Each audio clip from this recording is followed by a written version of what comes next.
ప్రియ దేవుని బిడ్డలారా, చదవబడినటువంటి ఈ లోక రాసిన సువార్తలో ఏం రాయబడి ఉందంటే, యేసు ప్రభు వారిని సిలువ వేసినటువంటి సందర్భాన్ని 33వ వచనాన్ని మనం చూస్తున్న వారు కపాలమనబడిన స్థలమునకు వచ్చినప్పుడు అక్కడ కుడివైపున ఒకరిని ఎడమ వైపున ఒకరిని ఆ నేరస్తులను ఆయనతో కూడా సిలువ వేసిరి. సిలువ వేసిన తర్వాత యేసు ప్రభు పలికినటువంటి మాటను 34వ వచనంలో మనం చదువుకున్నాం. ఏమని యేసు అంటున్నారు, తండ్రి వీరేమి చేస్తున్నారో వీరు ఎరుగురు గనక వీరిని క్షమించుము అని దేవుడు యేసయ్య ఇక్కడ తెలియజేస్తున్న సందర్భాన్ని ఇక్కడ మనం చూడగలుగుతున్నాం. దేవునికి స్తోత్రం కలుగునగాక. చాలాసార్లు మేము బయట తిరుగుతున్నప్పుడు, లోకంలో తిరుగుతున్నప్పుడు, అలాగే బయటికి వెళ్తున్నప్పుడు, ఏమంటే మీరు కూడా సేవకులే కదా, మరి అందరూ 40 దినాలు ఉపవాసం ఉండి వస్త్రాలు మార్చుకుంటున్నారు, వేరే రంగు బట్టలు ధరిస్తున్నారు, మరి మీరేంటంటే మరి అట్లాగా ధరించకుండా మీరు మామూలుగానే తిరుగుతున్నారు, మీకు దేవుడు అంటే ఇష్టం లేదా అని అడిగారు. నేనేమన్నానంటే, దేవుడంటే ఇష్టం లేకపోవడం కాదు, దేవుడంటే మాకు ఇష్టం ఉంది, దేవుడి వల్లనే కదా మేము కూడా బ్రతుకుతున్నాం, మా కొరకే కదా ఆయన కూడా సెలవు మీద మరణించారు, కనుక మేము కూడా దేవుని బిడ్డలమే అని చెప్పాం.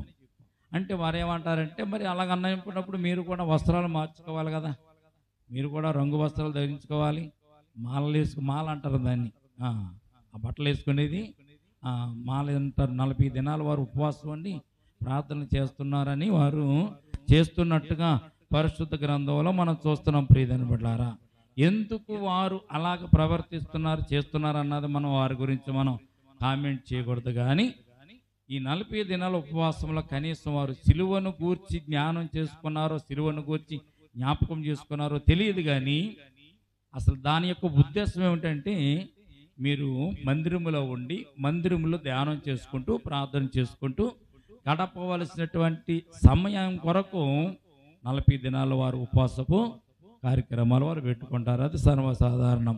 అయితే ప్రియ బిడ్డలారా, యేసు ప్రభు వారు మన కొరకు సిలువ మీద మరణించారు. ఆయన మరణించి ఆయన రక్తం కార్చారు కనుక ఈ రోజున మీరు మేము అందరం కలిసి దేవుని పేరట మనం ఇక్కడ కూడుకుని దేవుని మనము స్తుతిస్తున్నాము, ఆరాధిస్తున్నాము. కేవలం మీకు మాకు ఉన్నటువంటి బంధం యేసుక్రీస్తు ప్రభు యొక్క రక్తము ద్వారాగా బంధం కలిగి ఉన్నాం కనుక మనము యేసు ప్రభు గారి రక్తము లేకపోతే, ఆయన సిలువ మీద ప్రాణము పెట్టకపోతే, సిలువ మీద ఆయన యాగం అవ్వకపోతే ఈ రోజున మీకు మాకు సంబంధాలు ఉండేవే కాదు. మీరు ఎక్కడ వారో మేము ఎక్కడ వారమో ఎవరికి తెలిసేది కాదు. కానీ క్రైస్తవులందరికీ ఉన్నటువంటి ఒక శ్రేష్టమైనటువంటి బంధం ఏమిటంటే, క్రీస్తు రక్తము చేత మనందరం కూడా సంధింపబడిన వారము. దేవునికి స్తోత్రం కలుగునగాక. యేసయ్య మన కొరకు చనిపోయాడు, ప్రాణం పెట్టాడని కనీసం నెలలో ఒకసారన్నా మనం జ్ఞాపకం చేసుకోవాలి. నెలలో ఒకసారన్నా జ్ఞాపకం చేసుకోకుండా ప్రభు మన కొరకు ప్రాణం పెట్టారు, ప్రభు మన కొరకు రక్షణ మరి రక్తం కార్చారని మనము మనసులో అనుకోకుండా, మనము జ్ఞానం చేసుకోకుండా ఉంటే యేసు ప్రభు వారు సిలువ మీద మరణించిన మరణానికి ఎటువంటి ప్రయోజనము ఉండదనే సత్యాన్ని పరిశుద్ధ గ్రంథం మనకి తెలియచేయబడుతుంది. ప్రియమైన బిడ్డలారా, సిలువ పేరు చెప్పి రకరకాల వంటలు చేసుకునేటువంటి వారు ఉన్నారు, రకరకాలైనటువంటి పిండి వంటలు చేసుకుని రకరకాల విన్యాసాలు చేసేటటువంటి వారు కూడా ప్రపంచంలో భూమి మీద చాలా మంది ఉన్నారు. యేసయ్య మనకు చనిపోయినటువంటి ఆలోచన మనం తెలిసినప్పుడు మనకి ఏం రావాలంటే, కళ్ళ వెంబడి కనీసం 2 చుక్కల నీరన్నా మనము ఒలికించాలి యేసు ప్రభు వారి కోసం. చాలా మంది దేవుని గురించి తెలిసిన వారు ఉన్నారు, తెలియని వారు ఉన్నారు. కానీ యేసు ప్రభు యొక్క సిలువ ఎందుకు ఆయన సిలువ మీద ప్రాణం పెట్టారు, సిలువ మీదకి ఎందుకు ఎక్కవలసింది వచ్చిందంటే, మనము నశించిపోయేటటువంటి వారిగా ఉన్నప్పుడు ఆదాము అవ్వల చేసినటువంటి పొరపాట్లు తప్పిదాల బట్టి మనము కూడా ఆదాము జీవితంలో నుంచి జీన్స్లో నుంచి మనము కూడా వచ్చాము కనుక, ఆదాము తప్పు చేసి అజ్ఞాత క్రమం చేసి పాపం చేశాడు కనుక ఆ పాపం మనలో ఉంది. ఆ పాపాన్ని బట్టి సాతాను మనల్ని నరకానికి తీసుకుని వెళ్ళిపోతున్నాడు కనుక దేవుడు తన బిడ్డలను రక్షించాలని కాపాడాలని యేసుక్రీస్తు ప్రభువారు మనందరి కొరకు ఒకే బలి, పస్కా బలిగా తన్ను తాను అర్పించుకున్నట్లుగా పరిశుద్ధ గ్రంథంలో మనం చూడగలుగుతున్నాం ప్రియమైన బిడ్డలారా. అయితే సిలువను గూర్చినటువంటి వార్త నశించుతున్న వారికి వెర్రితనముగాను, రక్షింపబడుతున్నటువంటి మనకు మహాశక్తిగా ఉందని 1 కొరింథీయులకు రాసిన పత్రిక 1వ అధ్యాయంలో మనము ఆ మాటను మనం చూడగలుగుతాం ప్రియమైన బిడ్డలారా. ఇంతకీ యేసుక్రీస్తు ప్రభువారు సిలువకు ఎక్కడానికి చిన్న విషయాన్ని మీకు జ్ఞాపకం చేస్తాను. ఆయన ఎందుకు సిలువ మీదకి ఎక్కారైనా, సిలువ మీద ఎందుకు ప్రాణం పెట్టారు, సిలువ మీద ఎందుకైనా తన ప్రాణాన్ని తనే అర్పించుకున్నారు అన్నట్టు ఒక్కసారి జ్ఞాపకం చేసుకుంటే, నిన్ను నన్ను రక్షించి నరకము నుంచి తప్పించి పరలోక రాజ్యానికి తీసుకుని వెళ్ళాలనేటువంటి సదుద్దేశంతో, అంటే మంచి ఉద్దేశంతో యేసు ప్రభువారు మన కొరకు సిలువ మీద అయినా ప్రాణము పెట్టారు. ఆయన బ్రతికిన కాలమంతా ఎంత అని చూస్తే యేసు ప్రభువారు బ్రతికిన కాలము 33.5 సంవత్సరాలు. 3.5 సంవత్సరాలే ఆయన సువార్తను ప్రకటించారు. 30 సంవత్సరాల కాలం అయిన తల్లిదండ్రులకు పరిచయం చేశారు. తర్వాత తండ్రి, పరమ తండ్రి అయినటువంటి దేవుని యొక్క ప్రణాళికను నెరవేర్చడానికి 3.5 సంవత్సరాలు అయిన సువార్తను ప్రకటించారు. ప్రకటించినప్పుడల్లా ఆయన ఒక విషయం జ్ఞాపకం చేసేవారు. ఆయన ఏమని జ్ఞాపకం చేసేవారు తెలుసండి? నా సమయం ఇంకా రాలేదు, నాకు ఒక సమయం ఉంది, ఆ సమయమున నన్ను నేను బయలుపరుచుకుంటాను అని చెప్పి యేసు ప్రభువారు లేఖనాల ద్వారాగా, ప్రవచనాల ద్వారాగా, అలాగే అనేక మంది ప్రవక్తల ద్వారాగా, వాక్యాల ద్వారాగా ఆయన గురించి ప్రస్తావించగా, ఆయన ఈ లోకానికి పరమ నుంచి భూకి దిగి వచ్చి ఆయనకి ఏదైతే యెషయా గ్రంథంలో ప్రవచనం ఉందో 9వ అధ్యాయము 6వ వచనంలో మనం చూస్తాం. మనకు శిశువు పుట్టును, మనకు కుమారుడు అనుకరించబడును, ఆయన భుజముల మీద రాజ్యభారం ఉండును, ఆశ్చర్యకరుడు, ఆలోచనకర్త, బలవంతుడైన దేవుడు, నిత్యుడగు తండ్రి, సమాధానకర్తయగు అధిపతి అని అతనికి పేరు పెట్టబడును అనేటువంటి సమాచారం ఏదైతే యెషయా చెప్పినటువంటి సమాచారాన్ని బట్టి యేసుక్రీస్తు ప్రభువు లోకానికి వచ్చారు. ఈ లోకానికి వచ్చిన తర్వాత పాపులమైన మన కొరకు ప్రాయశ్చిత్తముగా మన పాపాలను ఆయన వీపు మీద వేసుకుని, మన పాపాల నిమిత్తం ఆయన ఈ లోకంలో శిలువ మరణము ఆయన అనుభవించినట్లుగా పరిశుద్ధ గ్రంథంలో మనం చూస్తున్నాం. కనుక యేసు ప్రభువు యొక్క శిలువ త్యాగము రక్షణ కార్యానికి కారకం అయింది. అందుకే పుట్టినవారు కానీ, బ్రతుకుతున్నవారు కానీ, ఎవరైనా కానీ యేసు ప్రభువారి నోటితో ఒప్పుకుని, నీవే నా రక్షకుడని ఒప్పుకుని ఆయన యందు విశ్వాసం వచ్చిన ప్రతి ఒక్కరు కూడా రక్షింపబడుతున్నారు. ఈ లోకం విడిచిన తర్వాత పరలోక రాజ్యానికి వారు చేరుతున్నాడు సత్యాన్ని పరిశుద్ధ గ్రంథం మనకి తెలియజేయబడుతుంది. కనుక ఈ రాత్రి మనము దేవుని వాక్యాన్ని ధ్యానం చేసుకుంటూ, ఏదైతే యేసుక్రీస్తు ప్రభువారు తన యొక్క ప్రాణాన్ని ఆయన అప్పగించి, ఆయన ప్రాణమును మన కొరకు ధారపోసి ఏ కార్యం అయితే చేశారో, చేసిన తర్వాత ఆయన సిలువ మీద ప్రాణం అర్పించే ముందు ఆయన సిలువ వేశారు కదా. 23వ అధ్యాయము మనం చదువుకున్నాం ఇందాక. 23వ అధ్యాయం 34వ వచనం చదువుకున్న కనుక ఆయన మొట్టమొదటిగా పలికినటువంటి మాటలు, అక్కడ సిలువలో పలికినటువంటి 7 మాటలకు చాలా ప్రాముఖ్యత ప్రపంచంలో ఉన్నట్టుగా పరిశుద్ధ గ్రంథంలో మనం చూడగలుగుతున్నామండి. ప్రియమైన బిడ్డలారా, ఈ రాత్రి కొన్ని విషయాలు మనము ఈ పరిశుద్ధ గ్రంథంలో నుంచి కొద్దిగా మనము నేర్చుకుందాం. అయితే సిలువలో పలికినటువంటి 7 మాటలను మొట్టమొదటిగా క్లుప్తంగా మీకు తెలియజేసి, తర్వాత వాటిని మీకు వివరించడానికి ప్రయత్నం చేస్తాను. చూడండి, మొదటి మాట మనం లోకా రాసిన సువార్త 23వ అధ్యాయము 34లోనే చదువుకున్నాము. ఏమని రాయబడింది అక్కడ చూడండి ఒకసారి. యేసు ప్రభువారు, తండ్రి వీరేమి చేస్తున్నారో వీరెరుగురు గనక వీరిని క్షమించమని యేసు ప్రభువారు పలికినటువంటి మొట్టమొదటి మాట. అంటే మొదటి మాటలో మనం ఏం చూస్తున్నామంటే క్షమాపణ. యేసు ప్రభువారి నోట నుండి క్షమించేటటువంటి మాట మొట్టమొదటిగా యేసు ప్రభువారు సిలువలో పలికినట్టుగా మనం చూస్తున్నాము. గమనించండి, క్రైస్తవం అంటే మతం అని చెప్పి ఒక ట్యాగ్ ఒకటి తగిలిచ్చేసి, ఇది క్రైస్తవులు అందరూ కూడా మతాన్ని ప్రచారం చేస్తున్నారు, మతస్థులు వీరు అని చెప్పి ఒక ట్యాగ్, బట్టలు కొనుక్కుంటే దానికి ఒక అట్టముక్క కూడా తగిలిస్తారు. చూసారో లేదో మీరు? రెడీమేడ్ బట్టలకి వెళ్ళారనుకోండి, రెడీమేడ్ షాపులకి వెళ్ళి బట్టలు తీసుకున్నారనుకోండి, కొనుక్కుంటుంటే ప్రతి దాని మీద కూడా ఒక ట్యాగ్ ఉంటుంది, దాని మీద రేటు ఉంటుంది, దాని కంపెనీ పేరు ఉంటుంది. అలాగా ఈ ప్రపంచంలో అనేక మంది యేసు ప్రభువారు మత ప్రచారకుడిగా మతాన్ని వ్యాప్తి చేయడానికి వచ్చాడనేటువంటి ఒక ట్యాగ్ను తగిలించి ఆయనను మత ప్రచారకుడిగానే చూశారు. కానీ ఆయన ఎందుకు వచ్చారు ఈ లోకానికి?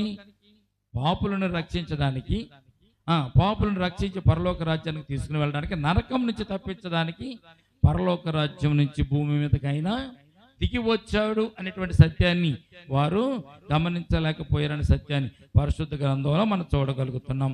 మొదటి మాటలో ఉన్నటువంటి శ్రేష్టమైన విషయాలు మీకు త్వరగా చెప్తాను. యేసు ప్రభువారు అక్కడ ఈ మాట చెప్పేసరికి ఆయనకున్న పరిస్థితి ఏంటి? అంతకుముందు ఆయనను బంధించారు, అన్యాయపు తీర్పు తీర్చారు, గొల్గొతా కొండ మీద దాకా సిలువను ఆయనతో మోపించారు. ఆయన సిలువ మోసుకుంటూ వస్తుంటే అనేక మంది ఆయనను దూషించారు, ఆయన ముఖం మీద ఉమ్ములేశారు, అలాగే ఆయన శిరవ మీద ముళ్ళ కిరీటము పెట్టారు. ఆయన భారంగా తన సిలువను మోసుకుంటూ గొల్గొతా కొండ దగ్గరికి వచ్చిన తర్వాత అదే సిలువ, ఆయన మోసుకొచ్చిన సిలువ మీద యేసు ప్రభువారిని పడుకోబెట్టి 2 చేతుల్లో 2 మేకులు, 2 కాళ్ళల్లోనూ ఒక మేకు కొట్టి ఆయనను ఈ సిలువకు వేలాడు తీశాడు. యేసు ప్రభువారు సిలువ వేయక ముందు సిలువకు ఒక చాలా దోషణకరమైనటువంటి ఒక మాట ఉండిది సిలువ మీద.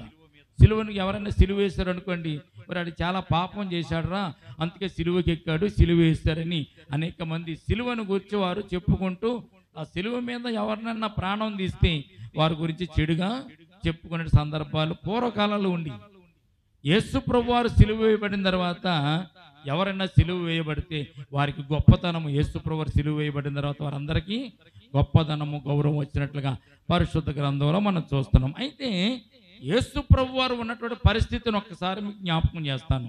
ఆయన సిలువ మీద వేలాడుతున్నాడు, 2 చేతుల్లోనూ కాళ్ళలోనూ మేకులు కొట్టారు, తల మీద శిరస్సు మీద పెట్టినటువంటి మొండ్ల కిరీటాన్ని బట్టి రక్తము కారుతుంది. అంతకుముందు యేసు ప్రభువారిని వీపంతా నాగల చాలులాగా కొరడాలతో, కొంకీలు ఉన్నటువంటి కొరడాలతో ఈపంతా చీరేశారన్నమాట. చీరడం అంటే మామూలుగా చీరలేదు, చీరేశారు. ఒళ్ళంతా రక్తసిక్తం అయిపోయింది. ఆయన ముఖం చూసినా, ఆయన శరీరం చూసినా రక్తము తప్ప ఆయన ఒంటి మీద ఇంకేమీ కనపడడం లేదు. అటువంటి పరిస్థితిలో యేసు ప్రభువారు సిలువ మీద ఉండి ఆయనను సిలువ వేసినటువంటి మనుషుల గురించి, సిలువ వేసినటువంటి వారి గురించి యేసు ప్రభువారు తండ్రితో చేస్తున్నటువంటి ప్రార్థన ఏంటంటే, తండ్రికి పెట్టిన అర్జీ, పిటిషను ఏంటో తెలుసండి? ఆయన పెట్టిన పిటిషను క్షమాభిక్ష అనే పిటిషను యేసు తండ్రికి ఆయన అప్పగించినట్టుగా చూస్తున్నాం. దేవునికి స్తోత్రం కలుగునుగాక. క్షమాపణ ఎవరు పెడతారు? తండ్రి వీరిని క్షమించి, వీరేమి చేస్తున్నారో వీరికి తెలియదు కనుక వీరిని క్షమించి. ఈ రోజున క్షమించాలంటే, క్షమాపేక్ష కావాలంటే, క్షమాపణ కావాలంటే ఎవరు పెట్టాలో తెలుసండి? ఒక వ్యక్తికి మరణశిక్ష వేసిన తర్వాత ఏ అధికారి, మంత్రి కానీ, ముఖ్యమంత్రి కానీ, ప్రధానమంత్రి కానీ అన్ని తప్పించండి, ఆ ఉరిశిక్ష రద్దు చేయండి అని అనడానికి ఎవరికి లేదు. క్షమాభిక్ష పెట్టాలంటే ఎవరు పెట్టాలి? కేవలం రాష్ట్రపతి గారు క్షమాభిక్ష పెట్టాలి. అందుకే ప్రతి ఆగస్టు 15 రోజున రాష్ట్రపతి గారికి కొన్ని అర్జీలు వెళ్తూ ఉంటాయి. ఏంటి? క్షమాభిక్ష కోసం. మరణశిక్ష వేసిన వారికి, యావజ్జీవ శిక్ష వేసిన వారికి క్షమాభిక్ష కోసం అర్జీలు పెడుతూ ఉంటారు అన్నమాట. అది రాష్ట్రపతి గారు తప్ప ఇంకెవరు కూడా క్షమించడానికి వీలు లేదు. మరి యేసు ప్రభువారు ఎవరితో చెప్తున్నారు? తండ్రి అయిన దేవుడితో చెప్తున్నాడు. తన కుమారుడైనటువంటి యేసుక్రీస్తు ప్రభువు, తండ్రి అయిన దేవుడు తన ప్రియ కుమారుడు యేసుక్రీస్తు ప్రభువుని సిలువ వేస్తున్న వారిని ఆయన శిక్షించవచ్చు, ఆయన దండించవచ్చు, ఏదైనా తండ్రి అయిన దేవుడు చేయొచ్చు. కానీ కుమారుడు చెప్తున్నాడు, తండ్రి వీరేమి చేస్తున్నారు, వీరికి తెలియదు కనుక వీరిని క్షమించు అని యేసు ప్రభువారు ప్రార్థన చేస్తున్నారు. ఒకవేళ అదే పరిస్థితిలో మీరుంటే, అదే పరిస్థితిలో కనుక మీరుంటే ఎవరినైనా క్షమిస్తారా? క్షమిస్తారా? మీ ఇంటికి ఎవరో చుట్టాలు వచ్చారండి, హడావిడిగా మీరు ఏం చేస్తున్నారు? వంట చేయడానికో లేకపోతే కూరగాయలు కోయడానికో ఆటోమేటిక్గా వారితో మాట్లాడుతూ కోస్తున్నప్పుడు చేయి దిగింది, రక్తం కారుతుంది. చేయి దిగి రక్తం కారుతున్న సందర్భంలో మీరు ఆ రక్తం కారుతున్న చేతిని పట్టుకుని చాలా బాధపడుతూ ఉంటారు. పక్క వాళ్ళు ఎవరైనా వచ్చి అమ్మ కొద్ది మంచిగా ఇస్తావా అని అడిగారు అనుకోండి, అంటారు మీరు? చేయి దిగి నేను బాధపడుతుంటే, రక్తం కారిపోతుంది, నేను బాధపడుతుంటే నీకు మంచినీళ్ళు కావాల్సి వచ్చిందా అని వాళ్ళ మీద మనం ఏం చేస్తాం, కోపపడతాం, క్షమించాం, వారికి ఇవ్వాల్సింది ఇవ్వం. ఎందుకంటే ముళ్ళు గుచ్చుకుంది అనుకోండి, ఒకవేళ పడిపోయారు, కాలు బెనికింది, కాలు నొప్పుతూ ఉన్నారు, ఎవరన్నా వచ్చి మిమ్మల్ని ఏమని అడిగితే ఏమంటారు తెలుసండి, మీరు రయ్యమని అంత ఎత్తులు ఎగుతారు అనమాట. అంటే మీకు ఉన్నటువంటి బాధను బట్టి ఎదుటి వారికి ఉపకారం కానీ మంచి కానీ చేయడానికి అవకాశం లేనటువంటి పరిస్థితి అని పరిశుద్ధ గ్రంథం మనకి తెలియచేయబడుతుంది ప్రియమైన. కానీ యేసుప్రభువు వారు ఎంత కఠినమైనటువంటి భారమైనటువంటి పరిస్థితులు యేసుప్రభువు వారు ఉన్నారంటే, ఒక పక్క నుంచి రక్తం కారుతుంది, ఒళ్ళంతా చీరేశారు, కాళ్ళలోనూ చేతుల్లోనూ మేకులు కొట్టారు. ఆ మేకులు కొట్టినటువంటి పరిస్థితిని బట్టి ఆయనకి చాలా బాధ, నొప్పి, కాళ్ళలో ముళ్ళు గుచ్చుకుందండి. ఎంతసేపు ఉంటుంది ఆ నొప్పి? ఉంటుంది, సాయంత్రం వరకు ఉంటుంది. పన్నుగట్టుకుని బలవంతంగా కాళ్ళల్లోనూ చేతుల్లోనూ మేకులు కొడితే, బలవంతంగా మేకులు కొడితే, చూస్తుండగా మేకులు కొడితే ఎంత బాధ తెలుసండి. చూడకుండా చేదిగిపోయినా మనకి పెద్ద బాధ ఉండదు, కానీ చూస్తుండగా ఇంజక్షన్ చేస్తుంటేనే మనకు బాధ. ఇంజక్షన్ చేయించుకోరు చాలామంది, చాలా, ఎందుకంటే భయం, బాధగా ఉంటుందని భయం. కానీ యేసు ప్రభువు వారు ఆ పరిస్థితుల్లో ఉండి కూడా ఏమంటున్నా తెలుసా, తండ్రి వీరేమి చేస్తున్నారో వీరికి తెలియదు కనుక వీరిని క్షమించమని యేసు ప్రభువు వారు మొట్టమొదటి మాట సిలువలో పలికిన మాటగా మనం చూస్తున్నాం. దేవునికి స్తోత్రం కలుగునుగాక. రెండవ మాట కూడా లోకా రాసిన సువార్తలోనే మనం చూస్తాము. ఒకసారి అదే 23వ అధ్యాయం 43వ వచనం చదవండి ఒకసారి. అందుకు ఆయన వానితో, నేడు నీవు నాతో కూడా పరదేశంలో ఉందవని నిశ్చయముగా నీతో చెప్పుచున్నాను అని 43వ వచనంలో మనం చూస్తాం ప్రియమైన బిడ్డలారా. అంతకుముందు ఏమైంది, యేసు ప్రభు వారిని సిలువ వేసేటప్పుడు ఇద్దరు దొంగల మధ్యన యేసు ప్రభు వారిని సిలువ వేశారు. సిలువ వేసిన తర్వాత కుడి వైపున ఒక దొంగ ఉన్నాడు, ఎడమ వైపున కూడా ఒక దొంగ ఉన్నాడు.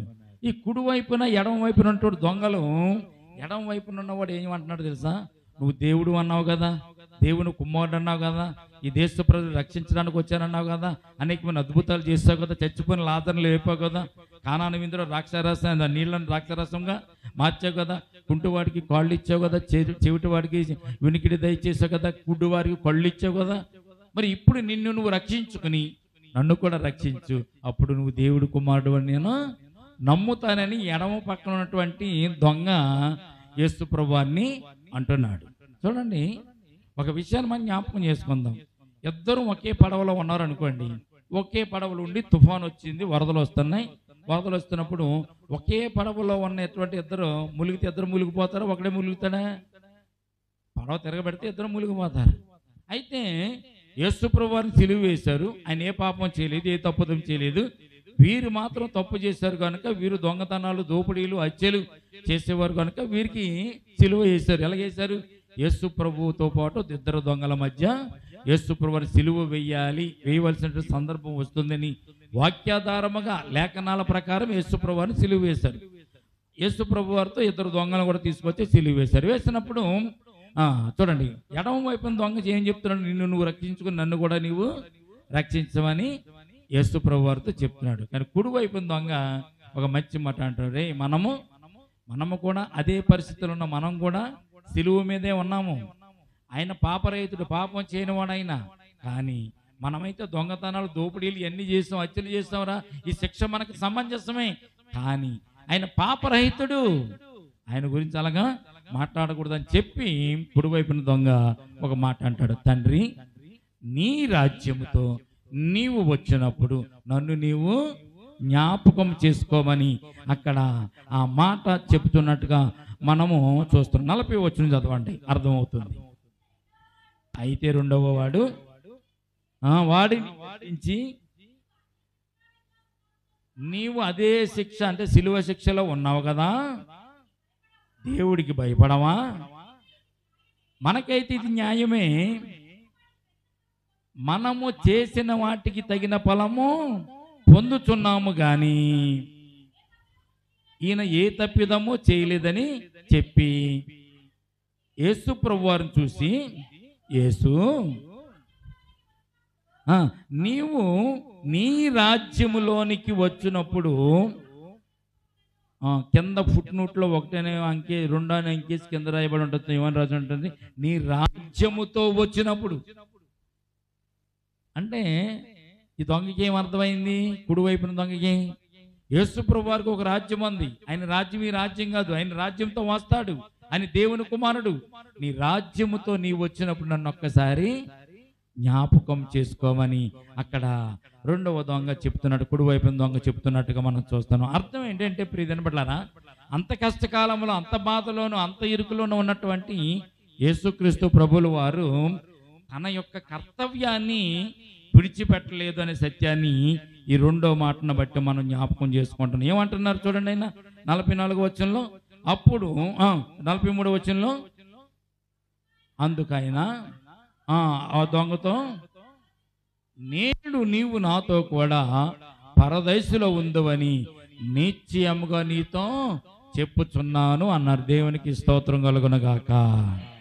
పాప క్షమాపణ నోటుతో ఒప్పుకోవాలి. యేసు ప్రభు దేవుడని, యేసు ప్రభు రక్షకుడని నోటుతో ఒప్పుకుంటే చాలు మనకు రక్షింపబడుతున్నాం. ధనధాన్యాలు ఇచ్చి కానీ, వస్తువులు ఇచ్చి కానీ, సంపద ఇచ్చి కానీ, కానుకలు ఇచ్చి కానీ మనం రక్షింపబడలేదు. ఓన్లీ కేవలం యేసు ప్రభు వారిని పదవులతో ఒప్పుకుంటే, నోటుతో ఒప్పుకుంటే, దైవా నీవే రక్షకుడు అని నమ్మితే, నమ్మిన వారికి దేవుడు రక్షణ దయచేవాడుగా ఉన్నాడు. వెంటనే అన్ని సంవత్సరాలు ఎన్ని దొంగతనాలు చేశాడు, ఎన్ని దోపిడీలు చేశాడు, సమస్తం ఏం చేశారని వెంటనే యేసు ప్రభు వారు వారి పాపాలు కొట్టివేసి, నేడు నాతో నీవు కూడా పరదశలో నాతోనే వచ్చేస్తావన్నారు యేసు ప్రభు వారు. దేవునికి స్తోత్రం కలుగునగాక. ఎందుకంటే యేసు ప్రభు వారు సిలువ వేసిన తర్వాత చాలా మంది కామెంట్ చేశారు, దేవుడని తిరిగావు కదా, రక్షిస్తానని తిరిగావు కదా, ప్రాణం ఇస్తానన్నావు కదా, నేనే జీవాన్ని అన్నావు కదా, మరి నిన్ను నువ్వెందుకు రక్షించుకోలేకపోతున్నావు, సులువు మీద ఎందుకు దిగలేకపోతున్నావు అని చాలా మంది కామెంట్ చేసిన వారు చాలా మంది ఉన్నట్టుగా పరిశుద్ధ గ్రంథంలో మనం చూస్తున్నాం. ప్రియమైన బిడ్డలారా, యేసయ్య తన పరిస్థితి బాగోలేదు అయినా కానీ ఆ దొంగని రక్షించాలనేటువంటి తపన, ఆ దొంగని రక్షించాలనేటువంటి కర్తవ్యం యేసు ప్రభువారు విడిచిపెట్టలేదు అనే సత్యాన్ని పరిశుద్ధ గ్రంథంలో మనం చూస్తాం. ఆయనకు కర్తవ్యం ఉంది. ఎవరైనా నిన్ను పాపిని ప్రభువా నన్ను క్షమించు అంటే క్షమించి పరలోక రాజ్యాన్ని తీసుకుని వెళ్ళడానికి యేసు ప్రభువారు ఎప్పుడు కూడా ఆయన సిద్ధంగా ఉన్నారు. ఆయన పరిస్థితి బాగోలేదు, మరి తలలో నుంచి రక్తం కారుతుంది, చేతి నుంచి రక్తం కారుతుంది, కాళ్ళ నుంచి రక్తం కారుతుంది, మలమలా మాడుతున్న ఎండలో ఇంచుమించు మిట్ట మధ్యాహ్నం ఎండలో ఆయన సిలువ వేశారు. పైన ఎండ, చేతుల్లోని కాళ్ళలోని గాయాలు, ఈ పంత సీరేశారు, ఈ పంత కూడా రక్తం కారుతుంది. అయినా కానీ యేసు ప్రభువారు ఎంతో సంతోషంగా ఆ సిలువ భారాన్ని మన కొరకు అయినా మోసినట్లుగా పరిశుద్ధ గ్రంథంలో మనం చూస్తున్నాం. దేవునికి స్తోత్రం కలుగునగాక. దొంగకు ఉన్నటువంటి విశేషమైనటువంటి జ్ఞానం ఏంటో తెలుసండి. దొంగ యేసు ప్రభువారిని నమ్మాడు. నమ్మితే నీకు ఏదైనా జరుగుతుందండి. యేసు ప్రభువు తండ్రిని దేవుడు నోవాహుని పిలిచిన, నోవాహు నువ్వు ఓడను తయారు చేయి అన్నాడు. ఎక్కడ తయారు చేయమన్నాడు? ఓడని ఎక్కడ తయారు చేయమంటే ఊరు మధ్యలో. ఓడ తయారు చేయాలంటే సముద్రం పక్కన చేయాలి. నువ్వు సముద్రం పక్కన ఓడల తయారీ కేంద్రం అంతా కూడా సముద్రం పక్కనే ఉంటుంది. ఎందుకంటే తయారైన వాడిని జస్ట్ అలా తీసుకుని వెళ్తే సముద్రంలో పంపించాలి. అంతేకాని ఎక్కడో నువ్వు ఓడను తయారు చేసి సముద్రం దగ్గర తీసుకెళ్ళాలంటే మన వల్ల కాదు, రోడ్లు అంటే అది వెళ్ళదు. కనుక ప్రియమైన బిడ్డలారా గమనించండి, ఓడను తయారు చేయమన్నప్పుడు నోవాహు గారితో చెప్పినప్పుడు దేవుడు నోవాహు ఏమనుకోవాలి? ఏంటి ప్రభువా పిచ్చోడువా మంచోడువా, సముద్రం దగ్గర చేయాలి, నదుల దగ్గర చేయాలి, వాళ్ళ ఊళ్ళో చేయమంటున్నాం ఏంటి అని అన్నాలుగా? అన్నాడా? అనలేదు. నోవాహు ఏమన్నా తెలుసా? దేవుని మాటను నమ్మాడు అనేటువంటి సత్యాన్ని పరిశుద్ధ గ్రంథం మనకు తెలియచేయబడుతుంది. ఈ దొంగ కూడా నమ్మాడు యేసు ప్రభువాన్ని. హెబ్రీయులకు రాసిన పత్రిక 11వ అధ్యాయము 7వ వచనంలో ఒక మాట మనం చూస్తాం. చూడండి, హెబ్రీ పత్రిక 11వ అధ్యాయము 7వ వచనం చూడండి. హెబ్రీ పత్రికలో నుంచి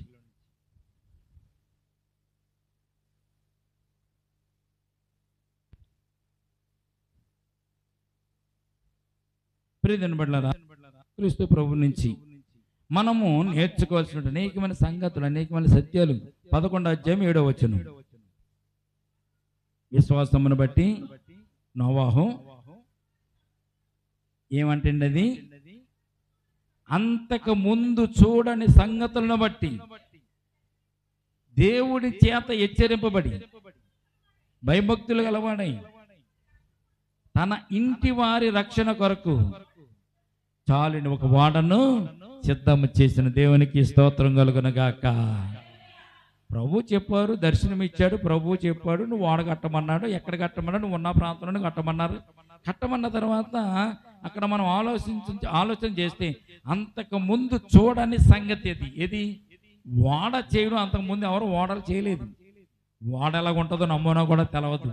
ప్రభు చెప్పాడు, ఇలా చెయ్యి, ఇలా చెయ్యి, ఈ కొలతలు పెట్టి చెయ్యి, ఇలాగ వంకర తిప్పు, ఇలాగ ఎత్తులు పెట్టు, ఇలాగ అంతస్తులు కట్టు, ఇలా కిటికీ పెట్టు, ఇవన్నీ దేవుడు చెప్తుంటే నోవాహు దాన్ని తయారు చేసుకుంటూ వచ్చాడు. అందుకే ఎబ్రీ రాసిన పత్రికలో నమ్మకాన్ని బట్టి విశ్వాసాన్ని బట్టి చెప్పిన మాట అంతకు ముందు చూడని సంగతులను బట్టి జరగని సంగతులను దేవుడు చెప్పాడు అని గుడ్డిగా నమ్మి వాడను నోవాహు గారు తయారు చేసుకున్నారు. కుటుంబాన్నంతటిని కూడా రక్షించుకున్నాడు. దేవునికి స్తోత్రం కలుగునగాక. రోమిల్ రాష్ట్ర పత్రిక 4వ అధ్యాయం 18వ వచనం కూడా మనం చూడండి ఒకసారి.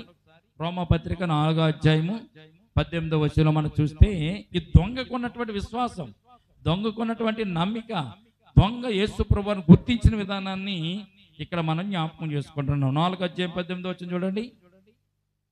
రోమిల్ రాష్ట్ర పత్రిక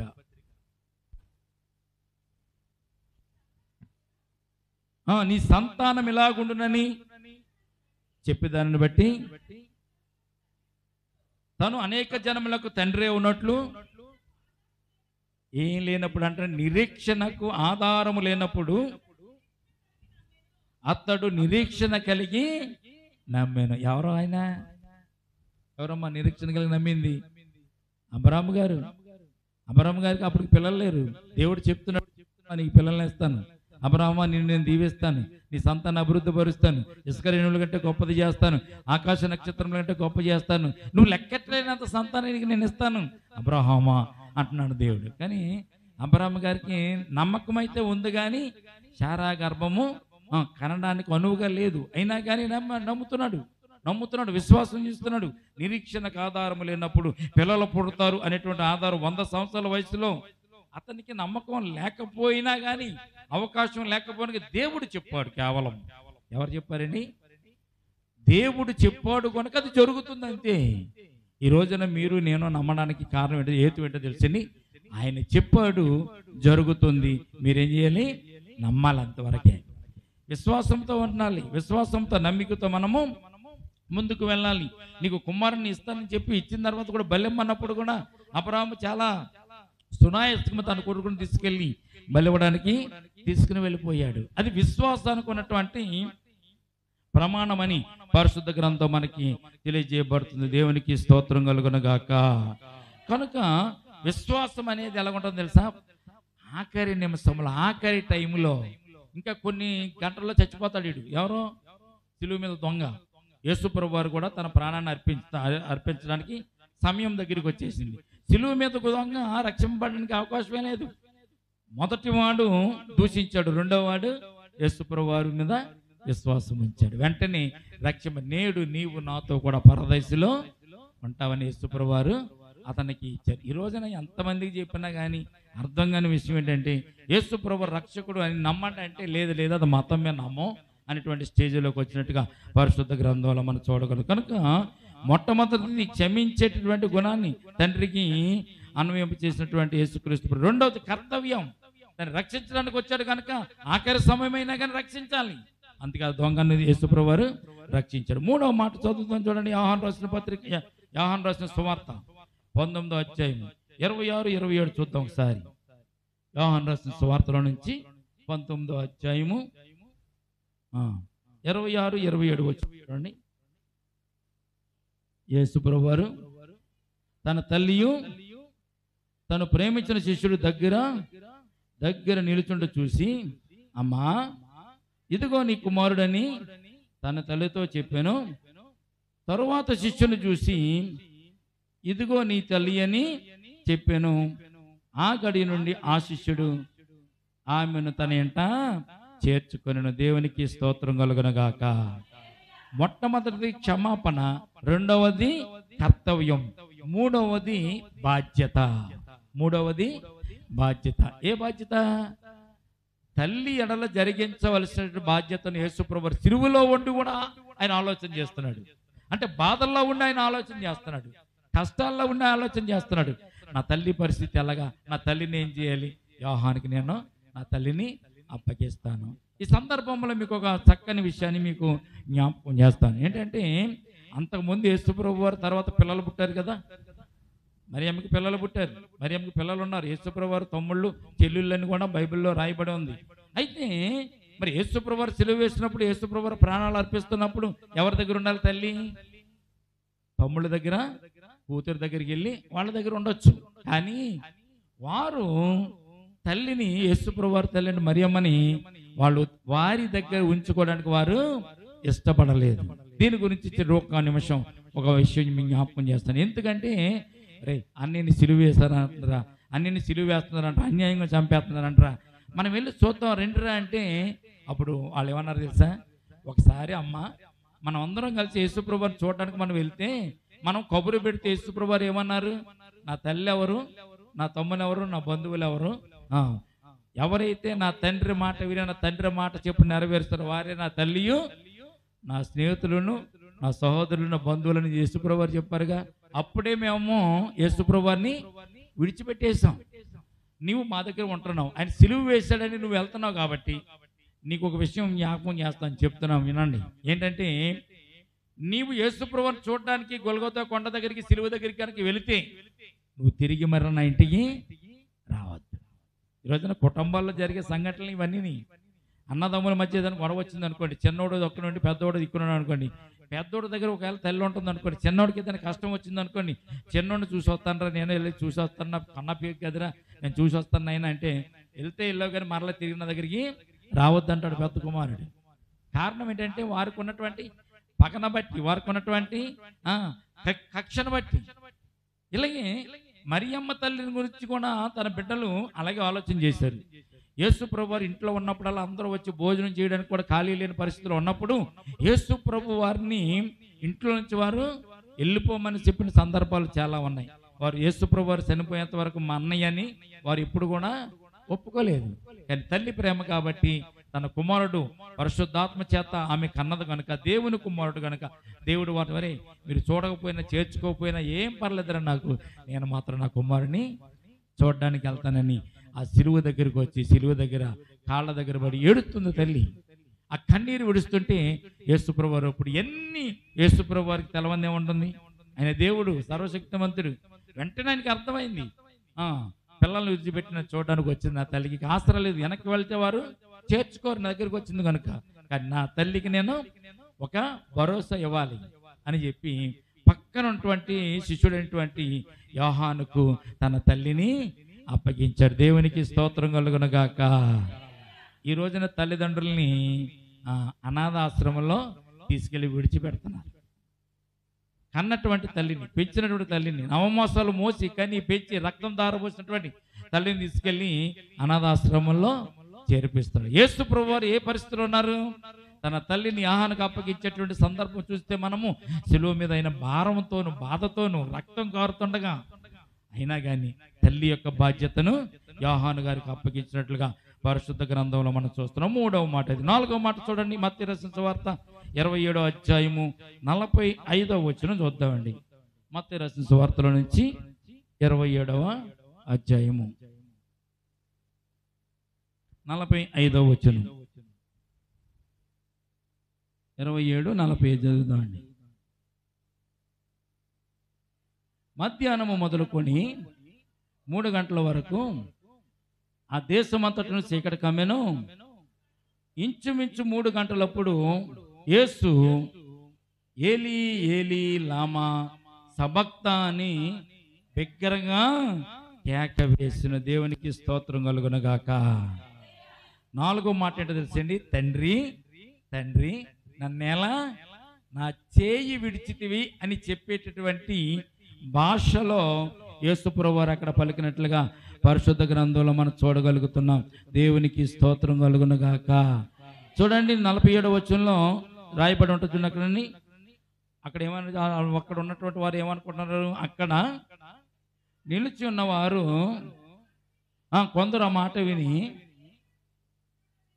ఇతడు ఏలి అని పిలుస్తున్నాడు అని వారు అనుకున్నారంట. కానీ యేసు ప్రభు వారు పలికిన మాట ఏలి ఏలి లామా సబక్త అంటే తండ్రి నా చేయి ఎలాగా విడిచితివని యేసు ప్రభు వారు పలికిన మాట 4వ మాటగా మనం చూడగలుగుతున్నాం ప్రియమైన బిడ్డలారా. ఎందుకంటే దేవుణ్ణి జ్ఞాపకం చేసుకుని తండ్రిని జ్ఞాపకం చేసుకునేవాడు.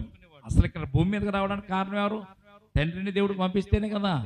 ఆదాము ద్వారా వచ్చినటువంటి పాపాన్ని మరలా పరిహరించాలంటే దేవుని కుమారుడే భూమి మీదకి రావాలి. వారందరి కొరకు ఏకబలి ఒకే బలి అర్పించాలి. గొర్రె పిల్లగా యేసుక్రీస్తు ప్రభువారు లోకానికి వచ్చారు. ఆయన శిలువ యాగములైన మరణించి ప్రాణం అర్పించి రక్తం కాచి మనల్ని రక్షించి మరలా తిరిగి లేచి పరలోక రాజ్యానికి వెళ్ళినట్టుగా పరిశుద్ధ గ్రంథంలో మనం చూస్తున్నాం. 4వ మాట ఏలి ఏలి లామా సబాక్త అనేటువంటి మాట మనం చూస్తున్నాం. 5వ మాట యోహాను రాసిన సువార్త 19వ అధ్యాయము 29వ వచనంలో మనం చూద్దామండి. చూడండి, యోహాను రాసిన సువార్త 19వ అధ్యాయము 29వ వచనం.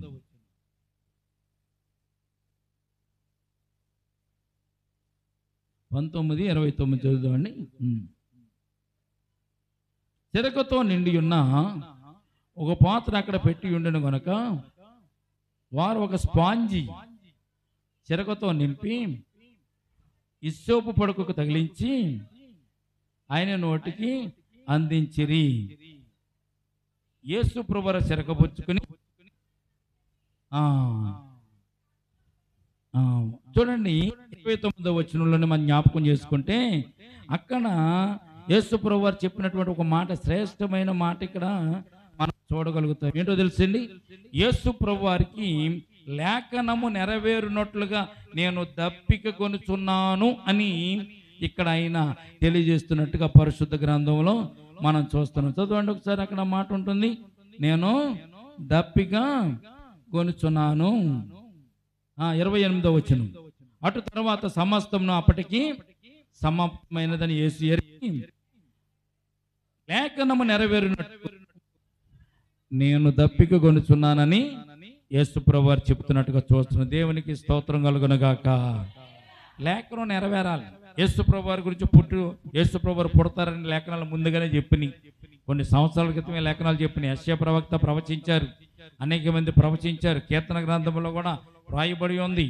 ఆది కాండంలోనే తండ్రిని దేవుడు సాతానికి అలాగే అవ్వమ్మకొని పెడుతున్నటువంటి ఆ శిక్షలోనే యేసు ప్రభు యొక్క పుట్టుక అక్కడ నుంచే ఉన్నట్టుగా పరిశుద్ధ గ్రంథంలో మనం చూస్తున్నాం. లేఖనాలు నెరవేరబడినట్లుగా ఆయన దప్పిక కొనుచున్నాను అని అక్కడ పలికినట్టుగా మనం చూస్తున్నాం. ఈ సందర్భంలో మీకు ఒక మాట నేను తెలియజేస్తాను ప్రియమైన బిడ్డలారా. యేసు ప్రభు వారు దప్పిక కొనడం ఏంటి? ఏమండి, యేసు ప్రభు వారికి దాహం వేస్తుందా? యేసు ప్రభు వారికి ఏమైనా దాహం వేస్తుందమ్మా? ఆయన జీవజల ఊటలు ఇస్తానని చెప్పినటువంటి ఆయన గొప్ప దేవుడు. ఆయన ఈ లోకంలో జీవజలాలను ఇవ్వగలిగినటువంటి ఏకైక వ్యక్తి యేసుక్రీస్తు ప్రభు వారే. నేను దప్పిక కొనుచున్నానని చెప్పడానికి గల కారణం ఏంటంటే లేఖనము నెరవేరునట్లు నా గురించి లేఖనంలో రాయబడిన సంగతులు ఉన్నాయి కాబట్టి వాటిని నెరవేర్చడానికి యేసు ప్రభు వారు దప్పిక కొన్నట్టుగా పరిశుద్ధ గ్రంథంలో మనం చూస్తున్నాం. కీర్తన గ్రంథము 69:21 ఒకసారి జ్ఞాపకం చేసుకుందామండి.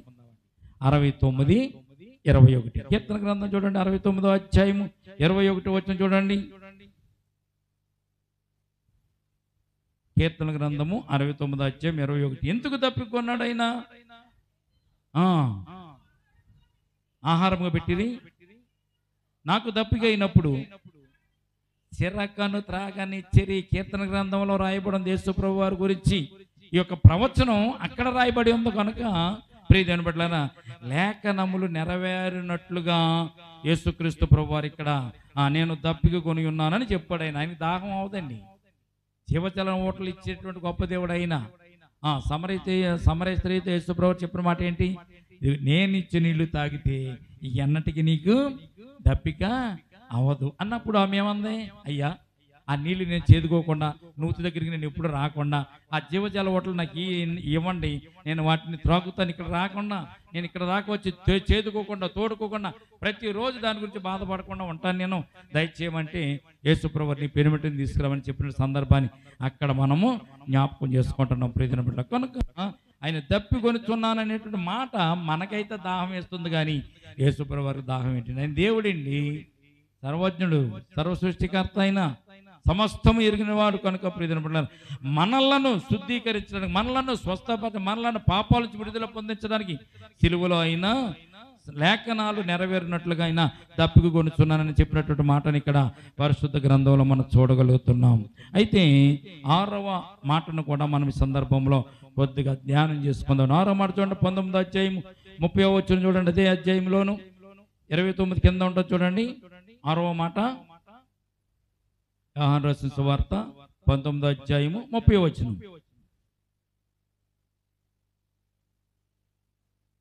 చెరకపుచ్చుకొని సమాప్తమైనది చెప్పి తల వంచి ఆత్మను అప్పగించెను. దేవునికి స్తోత్రం కలుగునుగాక. సమాప్తమైనది. ఈ లోకంలో తండ్రి ఇచ్చినటువంటి వాగ్దానాలు కానీ, తండ్రి ఇచ్చినటువంటి మాటను కానీ, తండ్రికి ఏదైతే మాట ఇచ్చి భూలోకానికి యేసుక్రీస్తు ప్రభువారు వచ్చారో ఆ మాటను పూర్తిగా అయినా నెరవేర్చినట్లుగా పరిశుద్ధ గ్రంథంలో మనం చూస్తున్నాం. సమాప్తమైనది అంటే ఆయన చేయవలసినటువంటి కార్యక్రమాలన్నీ కూడా ఆయన జరిగించి సమాప్తమైనటువంటి మాటతో అయినా ముగించినట్టుగా పరిశుద్ధ గ్రంథంలో మనం చూస్తున్నాం. ప్రియమైన బిడ్డలారా, సిలువపై యేసయ్య మాట్లాడినటువంటి మాటలన్నీ కూడా చాలా శ్రేష్టమైన మాటలుగా పరిశుద్ధ గ్రంథంలో మనం చూడగలుగుతున్నాం. బైబిల్కు వ్యతిరేకంగా ఉన్నటువంటి వారు చాలా విషయాలు మనతో మారు వాగ్వాదం చేస్తూ ఉంటారు. 17వ అధ్యాయం 4వ వచనం చూడండి ఒకసారి. యోహాను రాసిన సువార్త 17వ అధ్యాయానికి, యోహాను సువార్త 19వ అధ్యాయానికి చాలా వ్యత్యాసం ఉంటుంది. కానీ ఈ లోకంలో బైబిల్ని వ్యతిరేకించేవారు కోట్ చేస్తున్నటువంటి వివాదానికి కారణమైనటువంటి ఒక మాటను 17వ అధ్యాయము 4వ వచనంలో మనం చూస్తాం. చదవండి ఒకసారి. చేయుటకు నీవు నాకు ఇచ్చిన పని నేను సంపూర్ణంగా నెరవేర్చి భూమి మీద నేను చాలండి మహిమపరిచితని పూర్తి చేసేసాను.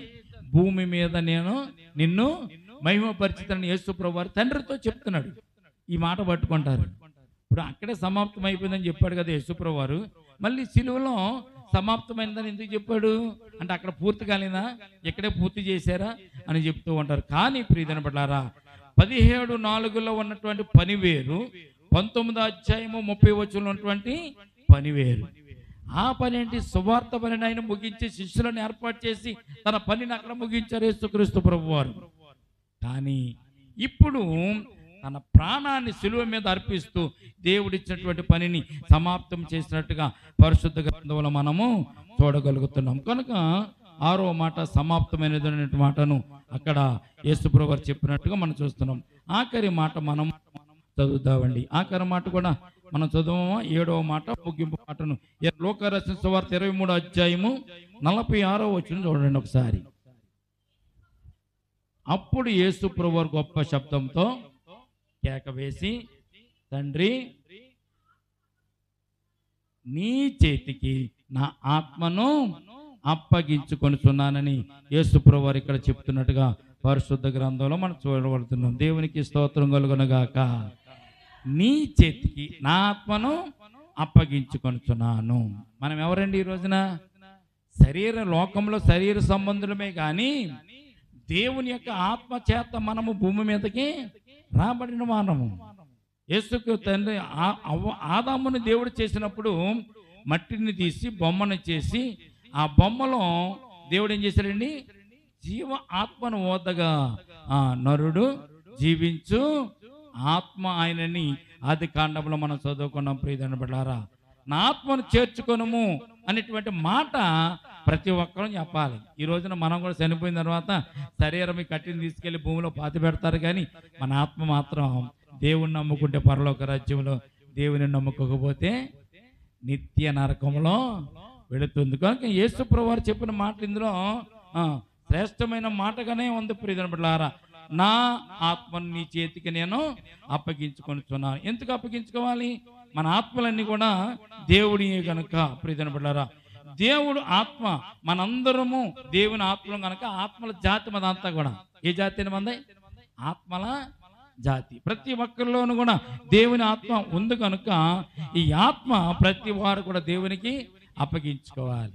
భూమి మీద ఉన్నంతకాలం అంటే ఈ శరీరాన్ని కొంతమంది పండితులు చెప్పిన మాట తెలుసండి, ఈ శరీరం అంట అద్దిల్లి మాదిరి శరీరం అంటే ఇదేంటండి, అద్దిల్లి.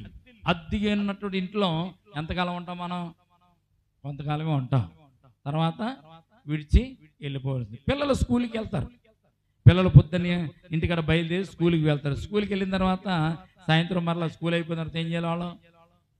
వాళ్ళు స్కూల్కి వెళ్ళి చదువుకున్న తర్వాత మళ్ళీ ఇంటికి తిన్నగా రావాలి. ఒకవేళ రాలేదు అనుకోండి, మనం ఏం చేస్తాం? మనమే వెళ్ళి ఎక్కడున్నాడో చూసి వాడిని ఎత్తుక్కొని మరలా తీసుకుని వచ్చి ఇంటికాడ వాడిని చేర్చుకుంటాం. దేవుడు కూడా అంతే, తన ఆత్మను తన దగ్గరికి రప్పించుకోవడానికి దేవుడు చాలా పకడ్బందీ ప్రణాళికలైన ఏర్పాటు చేసినట్టుగా మనం చూస్తున్నాం. ప్రియమిత్రులారా, ఇక్కడ మనము జ్ఞాపకం చేసుకోవాలి, మనం ఆత్మ సంబంధులం, దేవునితో మనం ఆత్మ సంబంధులం. మనలో ఉన్నటువంటి ఆత్మ దేవునిలో నుంచి మనకు వచ్చింది కనుక ఈ ఆత్మ మరలా తిరిగి దేవుని దగ్గరికి వెళ్ళాలి కనుక యేసు ప్రభువారు ఇక్కడ ఏం చెప్తున్నారు తెలుసండి? నా ఆత్మను నీ చేతికి నేను అప్పగించుకొనుచున్నాను అని చెప్తున్నాను. కనుక మనం ఏం చేయాలి? మన ఆత్మను కూడా దేవునికి అప్పగించుకునేలాగా భద్రంగా కాపాడుకోవాలి. మన ఆత్మ చెడిపోకుండా, పాడైపోకుండా, సాతాను చేతిలోకి చిక్కకుండా దేవుని దగ్గరికి వెళ్ళేలాగా మనము ప్రయత్నం చేయాలి. మొదటి పేతురు రాసిన పత్రిక 4వ అధ్యాయం 19వ వచనం ఒకసారి చదువుదాన్ని, ప్రార్థన చేసుకుందాం. మొదటి పేతురు 4వ అధ్యాయం 19వ వచనం. మొదటి పేతురు రాసిన పత్రిక 4వ అధ్యాయము 19వ వచనం చూడండి. కాబట్టి దేవుని చిత్త ప్రకారం బాధపడేవారు ఎన్నిని సత్ప్రవర్తన గలవారై నమ్మకమైన సృష్టికర్తకు వారి ఆత్మలను, ఎవరికి? సృష్టికర్త ఎవరు? యేసుక్రీస్తు ప్రభువుల వారికి. దేవునికి స్తోత్రం కలుగును గాక. నీవు ఎలాగ జీవించినా, ఎలాగ బ్రతికినా నేను సరిపోతుంది అంటే కుదరదండి. దేవుని ఆత్మ నీలో ఉంది కనుక ఆత్మను నువ్వు భద్రం చేసుకోవాలి కనుక ఆత్మను బట్టి నువ్వు చాలా జీవితాన్ని చాలా భద్రంగా నీవు చూసుకోవాలని సత్యాన్ని పరిశుద్ధ గ్రంథం మనకు తెలియజేయబడుతుంది.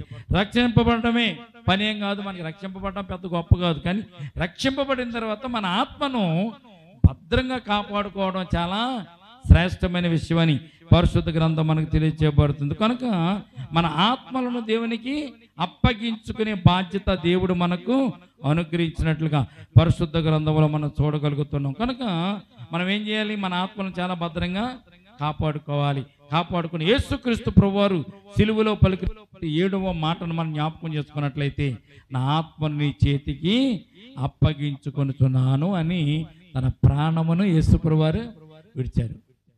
యేసు ప్రభువు దగ్గర ఉన్న ప్రాణం ఎవరి దగ్గర ఉంటుంది? ఇప్పుడు తండ్రి అయిన దేవుని చేతిలో ఉంటుంది. 3 దినాల తర్వాత మరలా యేసు ప్రభువారు తిరిగి లేచి ఆయన మరలా అందరికీ కనపడినట్లుగా పరిశుద్ధ గ్రంథంలో మనం చూడగలుగుతున్నాం. కనుక యేసుని నమ్ముకోవడం పెద్ద గొప్ప కాదు, కానీ నమ్ముకున్న తర్వాత నమ్మినటువంటి విశ్వాసాన్ని బట్టి మనం అన్ని విషయాలలో దేవునిని జ్ఞాపకం చేసుకుంటూ మనము వెళ్ళాలి. సిలువ పేరు చెప్పి మనము పండగలు పబ్బాలు చేసుకోవడం కాదు.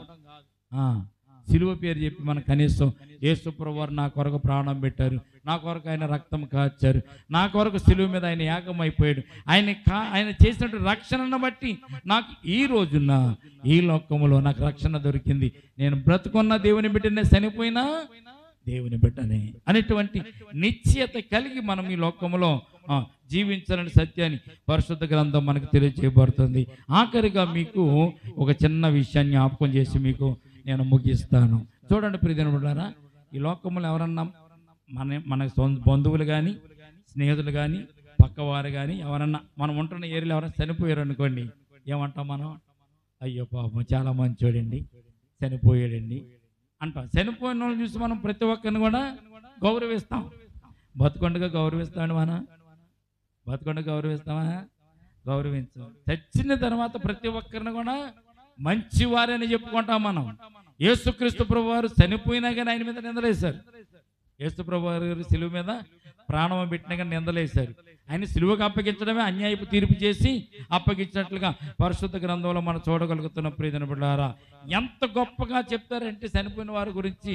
అది మంచి పనులు చేసినా చెడ్డ పనులు చేసినా మంచి పని చేశారని చెప్తారు. అందులో కొంత నిజం ఉండవచ్చు, కొంత అబద్ధం కూడా ఉండవచ్చు. కానీ అందులో కొంత నిజం కొంత అబద్ధం ఉన్నా కానీ చనిపోయిన వారిని గురించి ప్రతి ఒక్కరు కూడా మరి పోయాడు కదా, చచ్చిపోయాడు కదా, పోలేరాడు మంచోడే అంటారు.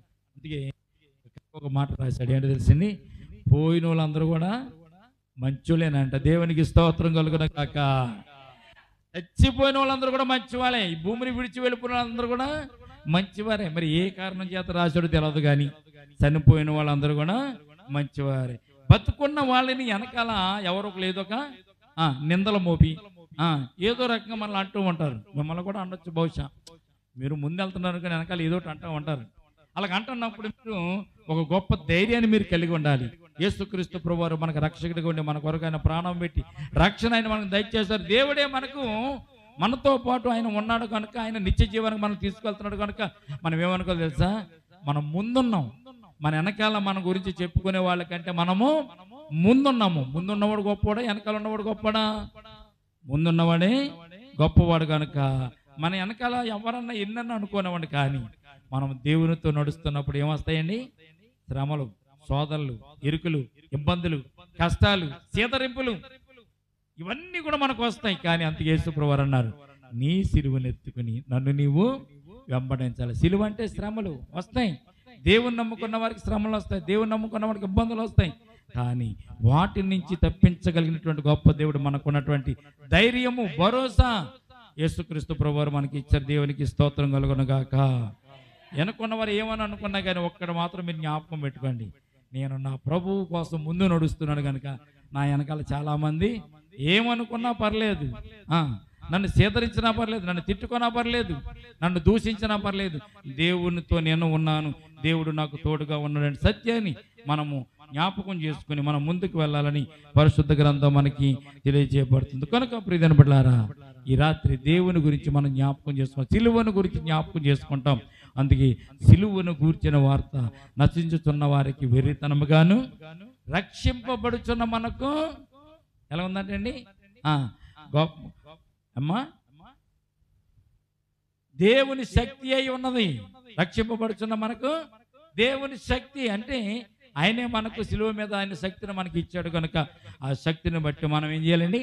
ధైర్యంగా నడుస్తూ ముందుకు వెళ్ళాలి. కానీ సిలువను జ్ఞాపకం చేసుకుని నా కొరకు నా ప్రభు చనిపోయేటువంటి చింతతో కనీసం 1-2 కన్నీటి బొట్లు కనుక మీరు రాల్చగలిగితే ఉపవాసాల కన్నా, వస్త్రాల కన్నా, మీరు చేస్తున్నటువంటి కార్యాల కన్నా ప్రియమైన బిడ్డలారా చూడండి, 2 కన్నీటి బొట్లు ఈత మట్ల పట్టడం తిరగవచ్చు, 40 దినాలు ఉపవాసం ఉండొచ్చు, వస్త్రాలు మార్చుకోవచ్చు. కానీ 1-2 కన్నీటి బొట్లు కనుక యేసు ప్రభువారు నా కొరకైనా చనిపోయాడు అనేటువంటి విషయాన్ని జ్ఞాపకం చేసుకుని కనీసం 2 కన్నీటి బొట్లు యేసు ప్రభువారి గురించి మనం ఒలగించగలిగితే ఆ ధన్యత దేవుడు మనకు ఇచ్చినందుకు ఆయన కూడా సంతోషిస్తాడు. ఈ రాత్రి మనము దేవుని యొక్క సిలువను జ్ఞాపకం చేసుకుంటూ, సిలువ త్యాగాన్ని జ్ఞాపకం చేసుకుంటూ, ఆయన మన కొరకు ప్రాణం పెట్టాడు. మన తల్లిదండ్రులు పెట్టలేదు, మన బంధువులు పెట్టలేదు, మన స్నేహితులు కూడా మన కొరకు ప్రాణం పెట్టలేదు.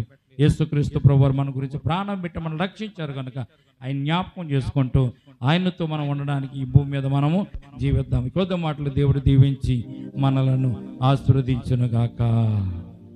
పాపిని యేసు ప్రభు, నీ పాపిని యేసు ప్రభు, నీ రక్తపు ధారలచి నన్ను కడుగుము యేసు ప్రభు,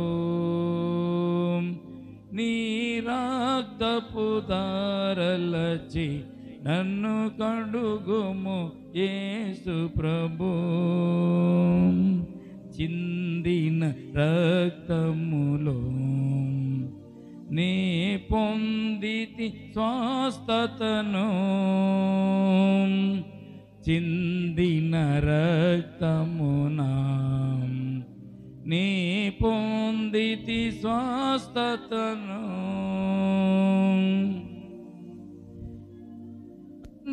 వినైదరికి నన్ను యేసు ప్రభు, నీ దరికి నన్ను కావుము యేసు ప్రభు, పాపిని యేసు ప్రభు, నీ పాపిని యేసు ప్రభు, నీ రక్తపు దారలచి నన్ను కడుగుము యేసు ప్రభు, నీ రక్తపు దారలచి నన్ను కడుగుము యేసు ప్రభు.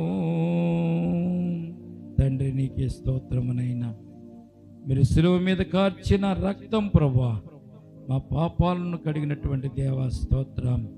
మా కొరకునైనా బలి అయి నైనా మా కొరకు ప్రాణం అర్పించి నైనా దెబ్బలు తిని మేకులు కొట్టబడి శరము పైన చిన్న ప్రభు ముళ్ళ కిరీటం పెట్టబడి ఎంతో మమ్మల్ని రక్షించాలని నైనా నరకము నుంచి తప్పించాలని మీరు మా కొరకు చేసిన సిలువ యాగాన్ని బట్టి స్తోత్రాలు తండ్రి, సిలువ త్యాగాన్ని బట్టి స్తోత్రాలు తండ్రి. నైనా ఈ రోజున నీ సిలువ చెంతకు మేము రావడానికి ఇచ్చిన కృపను బట్టి స్తోత్రాలు. మిమ్మల్ని జ్ఞాపకం చేసుకోవడానికి మీరు ఇచ్చినటువంటి శ్రేష్టమైన సమయాన్ని బట్టి కూడా స్తోత్రాలు తండ్రి. మీరు సిలువలో పలికిన 7 మాటలను ప్రభునైనా వజ్రాల లాంటి మాటలను ప్రభునైనా మీరు జ్ఞాపకం చేసుకోవడానికి ఇచ్చిన కృపను బట్టి కూడా స్తోత్రాలు తండ్రి. నైనా నీ సిలువే లేకపోతే ప్రభువా, నీ త్యాగమే లేకపోతే ఈ రోజున ఎవ్వరు కూడా ప్రభువా పరలోక రాజ్యానికి వెళ్ళే అవకాశము లేదు. నీ త్యాగాన్ని బట్టే తండ్రి ఈ రోజున మేము నీ బిడ్డలుగా కూడుకున్నాము తండ్రి. నిన్ను స్తుతిస్తున్నాం, నేను కనపరుస్తున్నాం. ప్రపంచ దేశాలు ప్రభువా నీ సిలువను గుర్తు చేసుకుంటూ, సిలువను జ్ఞాపకం చేసుకుంటూ, సిలువలో మీరు కార్చిన రక్తమును బట్టి విమోచింపబడుతున్నారు తండ్రి. నీ సిలువ రక్తాన్ని బట్టి విడుదల పొందుతున్నారు, నరకము నుంచి తప్పించబడుతున్నారు, పరలోక రాజ్యానికి వారసులు అవుతున్నారు. వేలాది వందనాలు, స్తుతులు, స్తోత్రాలు తండ్రి.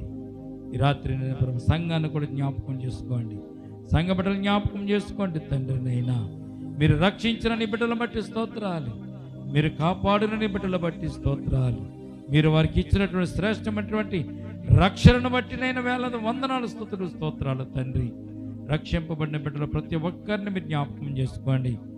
మీ దక్షిణ హస్తం చాచండి, గాయపన హస్తం చాచండి, వారిని ముట్టండి. నీ సన్నిధానం చేరేంత వరకు నీ కాపుదల వారికి దయచేయండి. రక్షణ పొందిన వారు చాలా మంది ఉన్నారు తండ్రి. ఇది మతం అనుకుంటూనైనా ప్రభు నిన్ను నమ్మని వారు ఉన్నారు తండ్రి. ఇది మతము కాదు మార్గమని అనేక సార్లు నీ పరిశుద్ధ గ్రంథంలో మాకు తెలియజేస్తారు తండ్రి. ఈ రాత్రి మరలా మేము వారికి తెలియజేస్తున్నాం, ఇది మతము కాదు మార్గము, పరలోక రాజ్యానికి చేర్చే మార్గము, పరిశుద్ధ మార్గమని వారు గ్రహించడానికి నీ కృప చూపించండి తండ్రి. ఈ రాత్రినైనా మా చుట్టుపక్కల ఉన్న ప్రతి ఇంటిని, ప్రతి గృహాన్ని కూడా జ్ఞాపకం చేసుకోండి. రక్షింపబడిన వారు, రక్షింపబడవలసిన వారు రక్షింపబడడానికి కృప చూపించండి. వారి మీద కూడా నీ కనికరాన్ని చూపిస్తున్నావు తండ్రి. దేవుడు లోకమును ఎంతో ప్రేమించారని చెప్పబడినటువంటి మాట ప్రభువా, వారిని కూడా మీరు ప్రేమిస్తున్నారు తండ్రి. అన్యులైన వారిని ప్రేమిస్తున్నారు తండ్రి, నీ బిడ్డలైన వారిని ప్రేమిస్తున్నారు తండ్రి. లోకమంతటిని ప్రేమించగలిగినటువంటి ఏకైక దేవుడు నీ ఒక్కడవే తండ్రి. ఈ రాత్రి ప్రభునైనా వారందరి గురించి మేము ప్రార్థిస్తున్నాం, వారందరి గురించి మేము జ్ఞాపకం చేసుకుంటున్నాం. వారందరిని బట్టి ప్రభువా ఈ సమయం ముందు మేము వేడుకుంటున్నాం తండ్రి. సిలువ మీద దొంగను ఎలాగైతే మీరు ప్రభు మన్నించి ఆ దొంగకి ఎలాగైతే రక్షణ మీరు దయచేశారు ప్రభు, అట్టి రక్షణ నీ బిడ్డలందరికీ దయచేయండి. స్తోత్రం